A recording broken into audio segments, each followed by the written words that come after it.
بسم الله الرحمن الرحيم. قناة المعرفة المختلفة تروازيم تتمنى أن تكونوا في أحسن الأحوال. موضوع شريط اليوم يتعلق بالإيموجي أو الرسوم التعبيرية، فحذاري من إرسال الإيموجي في بعض الحالات. حذاري من إرسال الإيموجي. القضاء الكندي اعتبر إرسال إيموجي الإبهام بمثابة موافقة على بنود العقد، كما اعتبر القضاء اليمني وكذلك في السعودية إرسال إيموجي القلب بمثابة تحرش جنسي.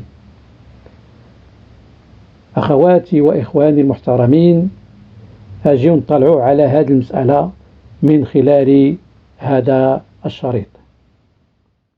في عام 2021 اتفق مزارع كندي على إرسال واحد 78 طن من الزريعة ديال الكتان البودرة لتاجر، واحد التاجر ديال الحبوب، وقام لهذا المشتري بالتوقيع على العقد وأرسل صورة منه عبر تطبيق الواتساب إلى المزارع، وأضاف واحد الكلمة: المرجو تأكيد عقد الكتان.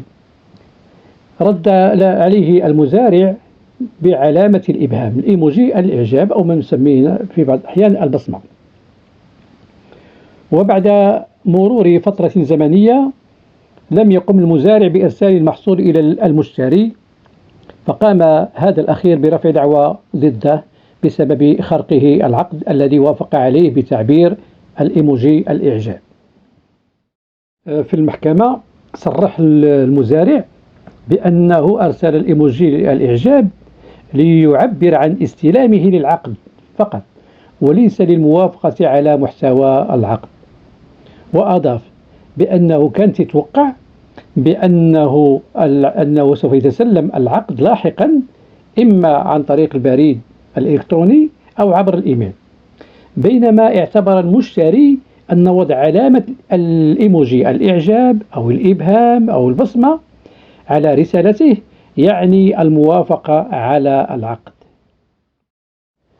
المحكمة بعد البحث في مجموعة من المراسلات السابقة بينهما، وبعد استعانة القاضي بإحدى المواقع dictionnaire.com، وجد أن علامة الإبهام تعني التراضي أو الموافقة، فأصدرت المحكمة حكمها القاضي بإلزام المزارع بمقتضيات العقد، واعتبرت أن إيموجي الإبهام بمنزلة التوقيع الرقمي، وغرمته $60,000 أمريكي لفائدة المشتري. أخواتي وإخواني المحترمين، الآن شوفوا إيموجي ديال القلب. إيموجي ديال القلب هو واحد الرمز تعبيري يستخدم غالبا للتعبير عن العاطفة أو الحب، ويوجد العديد من أنواع مختلفة من هذه الرموز ديال القلب. هناك القلب الأحمر والقلب الأزرق والقلب الوردي والقلب الأصفر، وكل نوع من هذه الأنواع لها واحد المعنى معين ومختلف عن الآخر. إيموجي القلب غالبا يستخدم بطريقة مختلفة للتعبير عن الحب والعاطفة. على سبيل المثال يمكن استخدامه لقول أحبك أو أفتقدك أو أنا سعيد جدا، كما يمكن استخدامه لإظهار التقدير والاحترام والامتنان والتعاطف. فهو واحد الرمز اللي هو بسيط ولكنه قوي. إيموجي القلب ليس رمزا للتحرش الجنسي، ولكن مع ذلك يمكن لشخص ما سواء كان رجلا أو امرأة استعماله للتعبير عن التحرش الجنسي. فإرسال إيموجي القلب قد يعتبر تحرشا جنسيا إذا شعر الطرف الآخر بذلك أو شعر بعدم الراحة. وقد حذر الأستاذ المعتز كتبي عضو مكافحة الاحتيال في السعودية وخبير جرائم المعلوماتية من أن المحادثات على الخاص كالواتساب وإرسال مثلا قلب أحمر يعد تحرشا، وعقوبته تصل إلى 2 سنين سجنا وغرامة قدرها 200,000 ريال سعودي. أن المحامي نايف المرشدي أوضح في إحدى البرامج التلفزية أن مدلولات الرموز التعبيرية في الرسائل يتم تفسيرها ضمن سياق الحديث، وأضاف بأن القلب قد يحمل مدلولا جنسيا ويندرج ضمن جرائم التحرش بدليل ما قبله من الكلام. وأضاف كذلك في إحدى لقاءاته أن تبعات الرسالة أو وقت إرسالها وكذلك نوع العلاقة التي تجمع المرسل والمتلقي هي التي تحدد ما يقصده الرمز المرسل. كما سبق لإحدى المحاكم في دولة اليمن أن اعتبرت إرسال قلب أحمر من رجل إلى فتاة يعتبر تحرشا جنسيا، وحكمت عليه بالحبس 2 نافذتين. أصدقائي الأوفياء، رأيكم دائما يهمني. ما هي التفسيرات المحتملة لعلامة الإيموجي؟ ثم إذا أصبحت لغة التخاطب على وسائل التواصل الاجتماعي تغيرت وأصبح لكل جيل المصطلحات دياله الخاصة والتعبيرات دياله المختلفة، فما مدى الحاجة إلى تغيير القوانين وتعديلها؟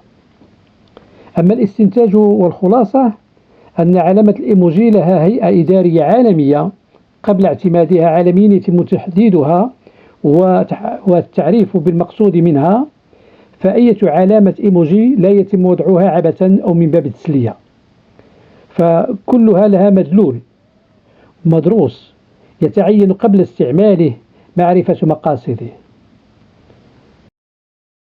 معاه أو في جروب إحنا موجودين زملاء عمل وأرسلت قلب أحمر ببراءة عادية، هل هذا يضعني في محط مساءلة؟ المسألة ليست في القلب الأحمر أو الأخضر، المسألة تتعلق بدلالة ذلك وسياق الكلام.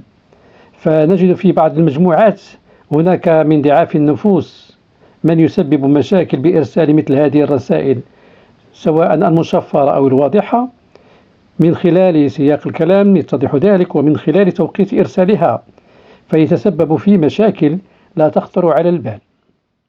No God! No God, please no! لا تتعلق بالإيموجي، لأن الإيموجي لا تم التفسير ديالو، عنده مدلوليات ديالو، عنده المفهوم ديالو، ولكن المشكل في أن هذاك الإيموجي قد يحمل مدلولا يفهم من خلال الكلام ومن خلال نوع العلاقة بين الطرفين أنه تحرش. نعطي مثال ذلك أنه لا يعقل إرسال أن يرسل شخص سواء كان هذا الشخص رجل أو امرأة إيموجي القلب مثلا لشخص آخر خصوصا بعد منتصف الليل مصرا على تكرار ذلك عدة مرات، مما يسبب إزعاجا ومشاكل للشخص المتلقي، فهذا ما يفسره القضاء بالتحرش.